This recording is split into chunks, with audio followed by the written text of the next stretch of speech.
A lo largo de estos años en la historia y en la investigación, hay algunos temas que de una u otra manera han sido los que más me han interesado, los que de alguna manera más me han interpelado. Uno de ellos, sin dudas, es la década del 90. Una década que comienza de una forma muy particular y que va a ir teniendo su propia lógica con el correr de los años. Siempre para analizar una década o cualquier proceso histórico es importante tener en cuenta el antecedente inmediato. ¿Por qué? Porque esto nos permite pensar y ubicar que algunas de las particularidades ya se han generado o de alguna manera ha estado el germen de ciertos grupos de poder que van a entrar en disputas simbólicas. Es para irlo avanzando y es para irlo pensando. La década del 90 tiene un antecedente inmediato que es la década del 80. También una década muy particular. Solo nombraremos algunas cuestiones. En principio, su inicio. Se inicia con la dictadura cívico-militar que se extiende entre el año 1976 hasta el año 1983. Allí el alfonsinismo logra de alguna manera, les diría, canalizar toda una fuerte mirada que hay en algunos sectores respecto a la defensa de los derechos humanos, respecto de lo positivo del funcionamiento de la democracia y toda su institucionalidad. Sin embargo, a poco tiempo de comenzar, el alfonsinismo empieza a mostrar distintas señales, algunas más preocupantes, el cambio de ministro de Economía, por ejemplo, de Greenspan a Zurruil, y sobre el final de su mandato, desde, les diría, un tiempo antes, comienza a percibirse que ese gobierno, basado en los sectores medios, no tiene ni siquiera la potencia política para terminar su mandato.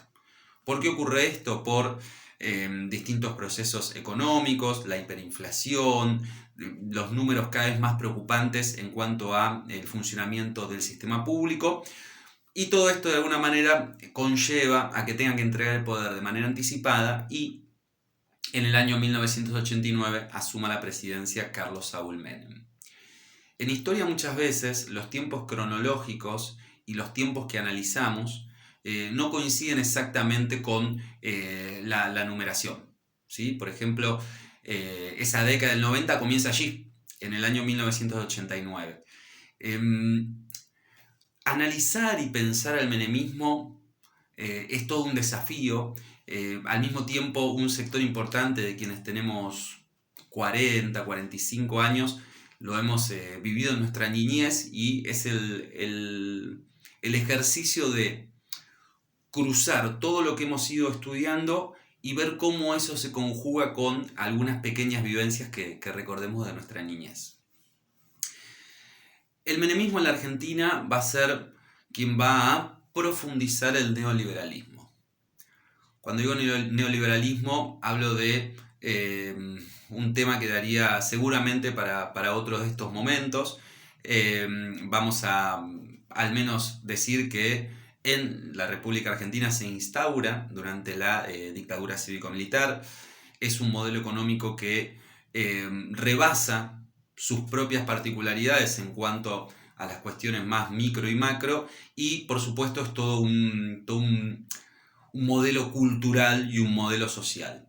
Pero bueno, en algún momento ampliaremos estas cuestiones del neoliberalismo. Decíamos entonces que el menemismo se transforma en vehículo profundizador del neoliberalismo, un neoliberalismo que empieza en la dictadura cívico-militar, que el alfonsinismo no altera como modelo económico y que el menemismo profundizará hasta su estallido, incluso en el gobierno siguiente de la Alianza, en el año 2001, pero eso es posterior también.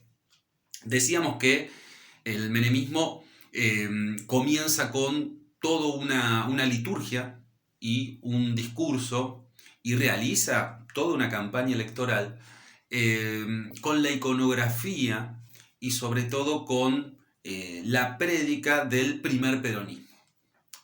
Es decir, uno cuando recuerda, y también puede ver ahí en los videos de YouTube, las promesas electorales, El menemismo prometía un salariazo, una revolución productiva, reactivar todo el circuito económico en las principales ciudades y en el conurbano. Es decir, se presentaba como quien iba a poder revertir esa furiosa crisis económica del final del alfonsinismo. El problema es, el grave problema es, qué modelo económico, qué pautas eligió para controlar, por ejemplo, la cuestión inflacionaria, que es innegable que en los primeros años dio mucho resultado, ¿no? Y también por eso empezó a gozar de cierta popularidad. Esos primeros años que tienen su corolario, por decirlo de alguna manera, con la asunción de Domingo Felipe Cavallo en el Ministerio de Economía, con la aplicación del plan de convertibilidad. También ocurre que se le quitan ceros a la moneda, la paridad cambiaria fundamental, ¿no? El 1 a 1 como gran bandera de el menemismo y de su ministro Cavallo.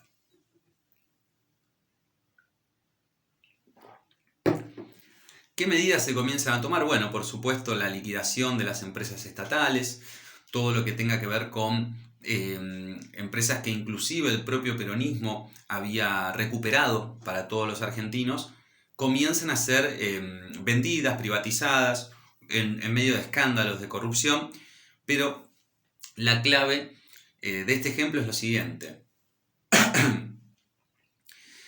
El menemismo llevó a cabo la difícil tarea, solo encomendable por el imperialismo norteamericano, de destruir al peronismo desde adentro.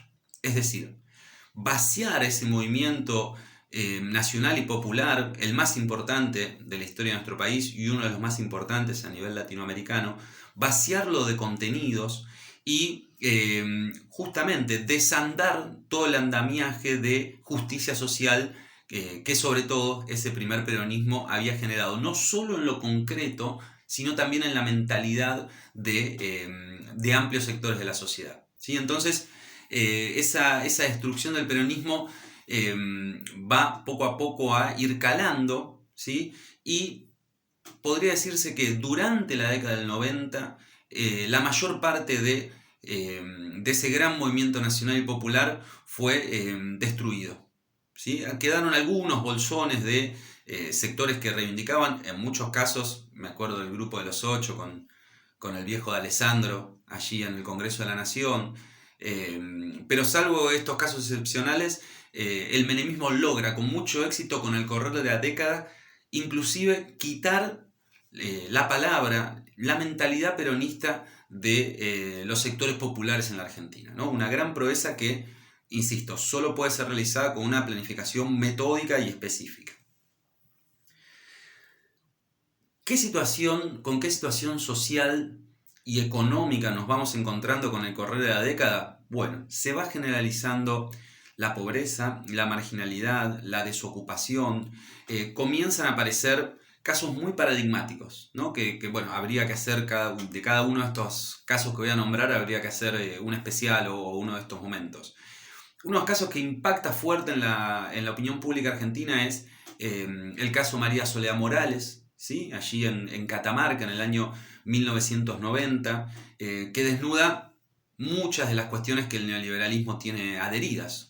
La violencia y la impunidad de las fuerzas de seguridad, la corrupción escandalosa de ciertas figuras de poder, el modo en el que se pueden conducir ciertos poderosos. De hecho, se decía y se sigue pensando que es un crimen perpetrado por los llamados hijos del poder, ¿no? Entonces, se van dando a lo largo de la década otra seguidilla de casos, por nombrar algunos, la embajada de Israel y su atentado terrible, el atentado de la embajada de la AMIA, el asesinato del propio hijo del presidente de la Nación en el año 95, que inclusive había sido presentado como un accidente. Bueno, muchas investigaciones, se cree lo más consistente que hay en cuanto a teoría que puede explicar que Silvio Oltra, un piloto profesional, cometa el error que conlleva la muerte de Carlos Menem Jr., se cree que fue un atentado, ¿no?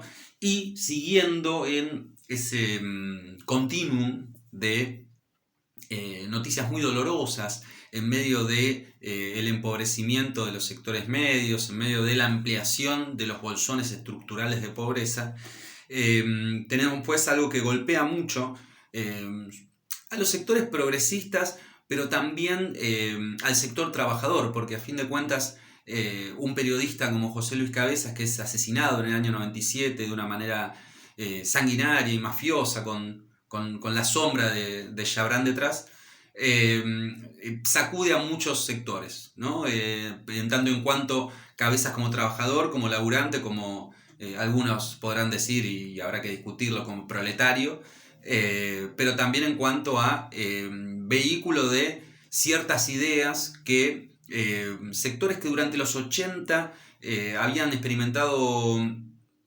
un placer muy grande desde ciertas aristas que había generado el alfonsinismo y su primavera, ¿no? Sobre todo en cuanto al artístico, hay un gran destape de lo artístico y de eso también en algún momento se puede dialogar. Pero les decía que este asesinato de José Luis Cabezas lo que muestra es, en la Argentina durante los 90 la impunidad era lo generalizado. Ahora, ¿qué más tiene este neoliberalismo, menemismo que destruye simbólicamente, luego de cooptarlo al peronismo? Algunas particularidades porque atenta contra algo clave que es, logra que la mayor parte de la sociedad ya no piensa en la política como una herramienta para modificar la realidad más inmediata y tal vez la más lejana. ¿Sí? La política deja de ser una herramienta para transformar la realidad. Se logra que la política sea asociado a muchas cosas que hoy siguen pesando, porque son herencias muy difíciles de borrar en nuestros países latinoamericanos. La política está asociada a corrupción, a ineficiencia, a desvío de fondos públicos para causas privadas, etcétera, etcétera. Y por supuesto, ¿sí? Eso atenta muy fuerte, porque la política genera, por este doloroso movimiento ideológico y cultural que se realiza sobre ella, todo un colectivo que sigue presente hasta hoy de antipolítica. La antipolítica sigue siendo muy difícil de superar. Tal vez también dará para explicar en otra oportunidad la diferencia entre partido político, mirada política, político en sí, político corrupto. Bueno, es para explicarlo en otro momento. Lo cierto es que la sociedad empieza a fragmentarse de manera profunda. Hay un sector minúsculo de la sociedad al cual se suman entusiastamente muchos sectores medios que disfruta esa vida del primer mundo, ¿no? Siempre se miraba a Estados Unidos como la meca, un lugar hacia el que había que apuntar, un lugar donde solo había felicidad. Bueno, siempre estaba esa mirada muy envuelta en un colonialismo pedagógico, cultural, mental y emocional que se había logrado verter sobre la sociedad. Entonces, en un sector pequeño vivía, ¿no? Las bonanzas y el modo de vida de, les podría decir, una familia bien económicamente en Miami, ¿no? en Florida, en Nueva York, ¿no? Y había viajes, etc. Ahora, eso se estaba sumando de manera cada vez más peligrosa y más explosiva a grandes bolsones de la sociedad que quedaban por fuera de todo, les diría, derecho humano básico, ¿no? Allí hay que escuchar a Evo Bonafini, que por eso reivindicaba en el recital por los 20 años de las Madres de Plaza de Mayo, que recordamos hace poco con Juan Subirá, decía una y otra vez, la falta de trabajo es un crimen, ¿sí? Con lo cual, de esa manera, en ese plafón se va a mover la sociedad argentina del 90, negándose a sí misma, pensando de manera absolutamente norteamericanocéntrica, y lo que habría que ver es qué sectores de alguna manera van a manifestarse en oposición. Podríamos explicarlo en términos gramscianos en la contraposición entre hegemonía y contrahegemonía, pero qué sectores van a manifestarse no solo en desacuerdo, sino con organización colectiva contra este menemismo tan fuertemente neoliberal, tan profundizador de lo neoliberal. ¿Qué voces disidentes encontramos? Bueno, las madres de Plaza de Mayo, ¿no? Las madres de Plaza de Mayo que, nacidas al calor de la desaparición de sus hijos e hijas en el año 77, las madres de Plaza de Mayo se convierten, para los que recordamos o los que inclusive comenzamos a militar en la escuela secundaria en ese momento, en una referencia obligada de las luchas populares. No solo por toda su tradición de lucha en cuanto a derechos humanos, sino también a eso agregándole, acompañando cada manifestación popular a lo largo y ancho del país. Por supuesto, y un antes y un después, el surgimiento de la agrupación Hijos, ¿sí? En la ciudad de La Plata en el año 1995. Tengamos en cuenta que la mayor parte de los genocidas caminaban libres por las calles a partir de las distintas leyes que había sancionado el alfonsinismo y sobre todo con el indulto ya propio del menemismo. Ahí les digo que está esa continuidad, ¿no? ¿Qué genera Hijos? Una idea que poco a poco va a irse instalando, que si no hay justicia desde la institucionalidad, si no hay justicia de alguna manera desde uno de los grandes poderes, uno de los tres poderes de todo movimiento, de todo ordenamiento democrático republicano, bueno, si esa justicia, alguno también podrá decir, si la justicia burguesa no funciona, bueno, pues bien, habrá justicia popular. Y eso es lo que Hijos viene a corporizar, incluso con una metodología distinta de lucha, que son los scratches, ¿no? Que consistía en ir a buscar a los distintos genocidas, de allí el canto, a donde vayan los iremos a buscar, que tanto hemos entonado, ir a buscarlos a sus casas, a sus barrios, ¿sí? Y de alguna manera hacer una manifestación, tirarles huevos, avisarle a todos los vecinos y vecinas que ese señor tan simpático que estaba allí había torturado personas y había violado reiteradas veces los derechos humanos básicos. A esos dos grandes polos que poco a poco, no sin cortocircuitos, comienzan a darse cuenta que sus reivindicaciones, bueno, tienen una lógica, un tronco común importante, se suma el movimiento piquetero. El movimiento piquetero surgido allí en el sur del país en el año 96. Por supuesto, bueno, después el movimiento piquetero ha tenido un montón de bemoles, ¿no? Pero ese surgimiento es un antes y un después porque sigue con esta cuestión de la organización popular en circunstancias que de alguna manera pueden llamarse heroicas, la organización popular que todavía no encontraba un unificador, no encontraba una síntesis posible y tardaría mucho tiempo en encontrarla. Por supuesto, en el norte del país, Carlos el Perro Santillán, bueno, también ahí nombrado en una canción que hace Bersuit, que hace el cover Bersuit, de Las manos de Felipe es la canción. Y también desde la educación algo que nos interpela es el establecimiento de la carpa docente en 1997 en frente del Congreso Nacional.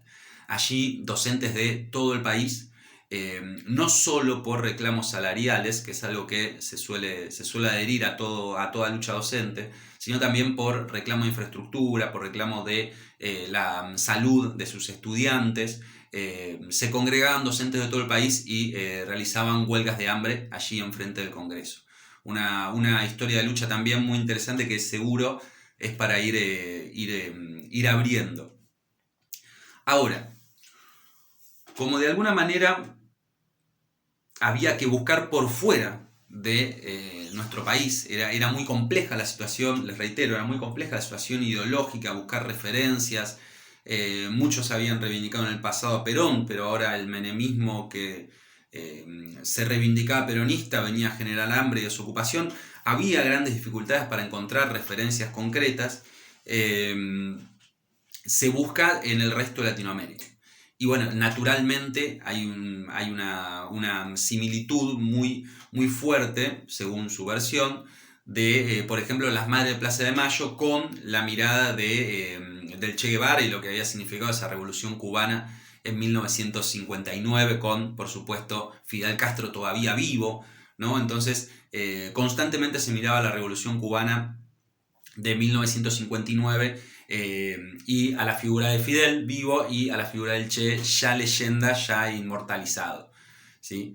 En realidad también había otro fenómeno contemporáneo, que era el subcomandante Marcos en Chiapas, ¿no? También interesantísimo el desafío a la autoridad mexicana que se había adherido de la misma manera que la mayor parte de los países de Latinoamérica al imperialismo estadounidense. Y hablamos de un alineamiento, ya les diría, burdo. Por supuesto, otros dos lugares que se miran son la Revolución Mexicana de entre 1910 y 1924 por la ligación con el subcomandante Marcos y la figura de Emiliano Zapata. En menor medida, la figura de Augusto César Sandino y la Revolución Nicaragüense ocurrida entre 1927 y 1933. De esta manera, ¿cuál fue la búsqueda? Hacer una introducción. Empezar a presentar algunas problemáticas de esta década del 90. Una década del 90 que va a terminar con una tristeza muy grande a partir de lo que va a ser el triunfo de la Alianza en el año 1999 y el triunfo presidencial de Fernando de la Rúa. Pero eso tal vez deberemos contarlo en otra oportunidad. También tal vez deberemos hacer un gran paréntesis para lo deportivo. La década del 90 fue muy, muy particular también en lo deportivo. En lo artístico, es decir, podemos ir recorriendo las distintas vetas, ¿sí? Por ejemplo, de esta década del 90. La seguimos en cualquier momento.